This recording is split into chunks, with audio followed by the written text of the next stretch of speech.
Hi, Professor. Do you know how many parking tickets can a top traffic agent write in a year? And do you know how much revenue he could generate in a year for the city? Back in January this year, I read an article about an agent from South Brooklyn in the New York Post. The Post reported that he wrote nearly 19,000 parking tickets in 2015.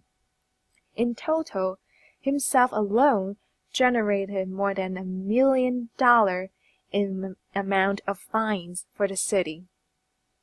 All of these numbers make me wonder how many parking tickets and how much revenue the city can generate in a year. In quest for an answer, I chose the dataset Open Parking and Camera Violations from the New York City Open Data for my midterm project. Due to computing capacity, I only downloaded a subset of the data.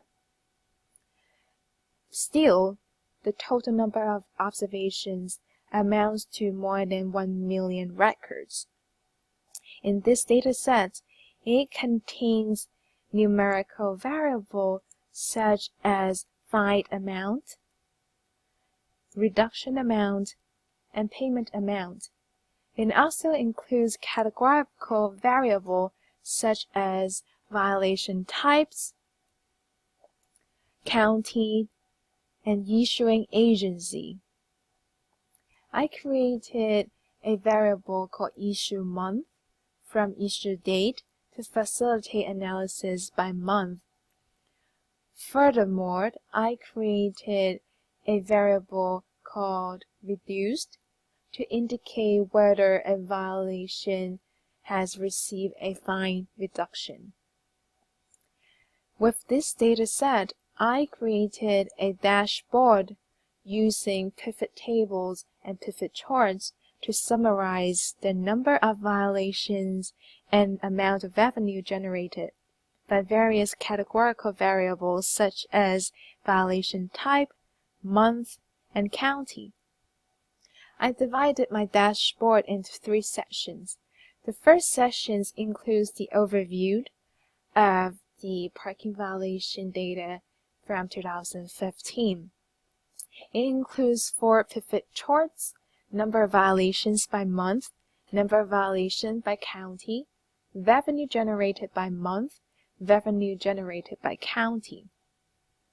All of these pivot charts are graphical representation of some very simple pivot tables. For example, if we look at the number of violations by month pivot charts, we could create it by dragging issue month into the category axes and dragging the fine amount into the value sections. After we select the count of fine amount, we will obtain a very nice distribution, just like you see here. In this section, I also include a pivot tables called Top 10 Most Revenue Generating Violations by Month. This table is more complicated than the ones that you just saw because it involves with 2 categorical variables. The first one is violation types. The second one is issue month. And to display the trends of the revenues associated with each violation times over years, I also include these spark lines to show the trends of revenue. And since I'm only interested in the top 10 cases, I had to use the sort and filter feature in pivot tables. In the next sections, I included 2 pivot charts, top 10 most common violations, top 5 most common license type. What is special about these 2 pivot charts is I actually included 3 slicers here.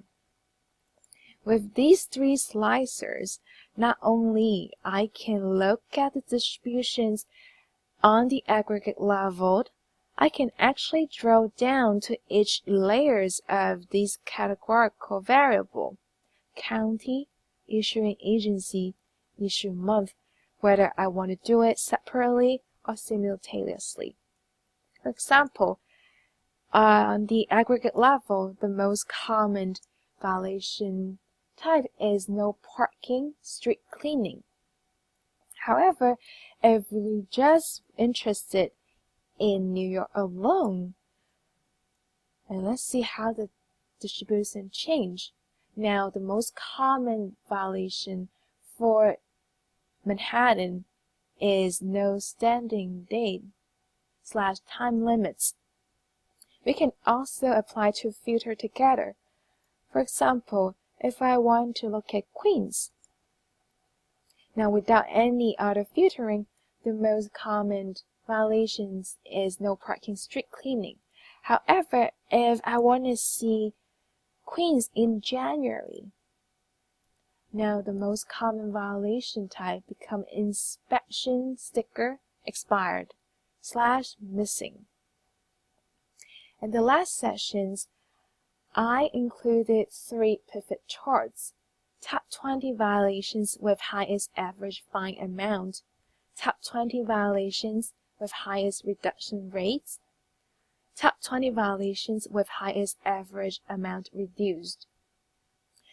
Now, what is special about these 3 pivot charts is the numeric variable, average fine amount, highest reduction rates, average amount reduced in the pivot tables are not obtained through summary functions built in pivot tables. Rather, they are created as a calculated field.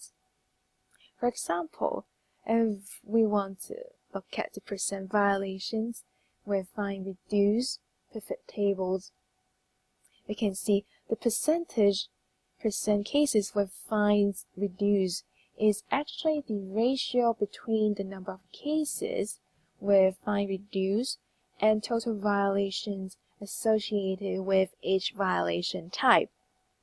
Now, the first 2 columns can be easily obtained by using the summary function in pivot table.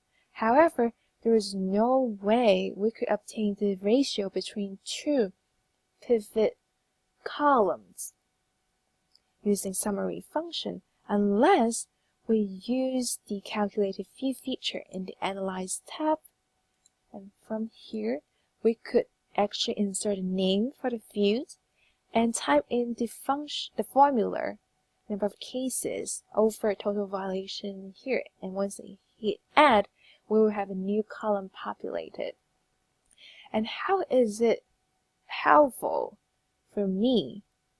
It is very cool and helpful because once this calculated field is created, it actually allows you to reuse this field in another pivot table. And how would that help me? Again, if I would like to create pivot charts with the percentage alone, it's very difficult to do it from this particular pivot table with 3 columns altogether. The pivot charts will include all 3 of these variables.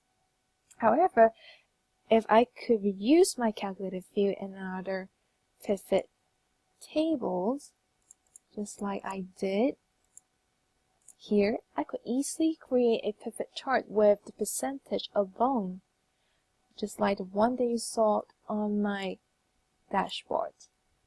In summary, for my midterms, I created a dashboard to summarize the open parking and camera violations using pivot tables and pivot charts. What I found most interesting and helpful is the calculated fields because it gives us the flexibility to create variables that cannot be easily obtained using summary functions, and it allows us to create a more flexible pivot charts with the variable that we're actually interested. Thank you for listening.